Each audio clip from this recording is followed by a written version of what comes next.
रामपुर गांव में नीलू बुढ़िया अपने एक पोते और पोती के साथ रहा करते थे।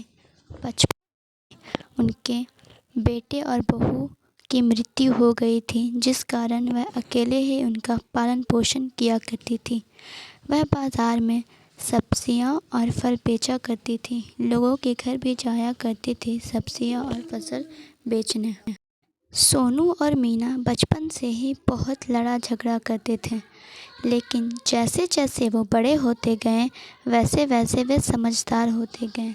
अब वह ज़्यादा लड़ते नहीं, क्योंकि वो जानते थे कि उनकी दादी ही एक अकेली हैं जो उनका ख्याल रखती हैं। अगर ये ऐसे लड़ा करेंगे तो फिर ये कैसे होगा।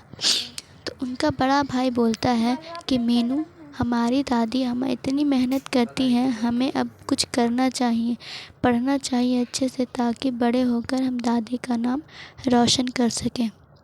उतने में मीना बोलती है, हाँ तुमने बिल्कुल सही कहा, हमें पढ़ना चाहिए, हमें पढ़ाई करनी चाहिए। और वो ऐसा बात करते हैं और दोनों खूब मेहनत करके पढ़ाई करते और पढ़ाई में एक दूसरे का साथ भी दिया करते थे, एक दूसरे की हेल्प किया करते थे कि कैसे उन्हें पढ़ाई करनी है। धीरे धीरे समय बीतता गया, वह होशियार होते गए और पढ़ते गए। वह दिन रात मेहनत करते और मेहनत करके पढ़ाई करते करते इनकी नॉलेज इतनी अच्छी हो गई कि उन्हें एक अच्छे कॉलेज में दाखिला मिल गया।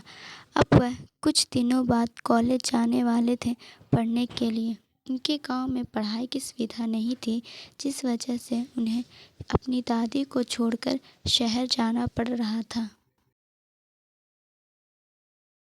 अब वह शहर चले जाते हैं और खूब मन लगाकर पढ़ाई करते हैं। धीरे धीरे सोनू और मीना बड़े हो जाते हैं और बड़े हो जाने के बाद वह डॉक्टर बनते हैं और डॉक्टर बनने के बाद वह अपने गांव वापस आते हैं। वापस आकर वह अपने गांव में एक छोटा सा हॉस्पिटल खोलते हैं, जिससे कि लोगों का इलाज कम दामों में किया जा सके, ताकि कोई भी बीमारी से ना मरे। ये सब देखकर उनकी दादी बहुत खुश होती हैं और वो अपनी दादी से जाकर आशीर्वाद भी लेते हैं। उनकी दादी इतनी खुश होती हैं कि वह उन्हें शाबाशी देती हैं।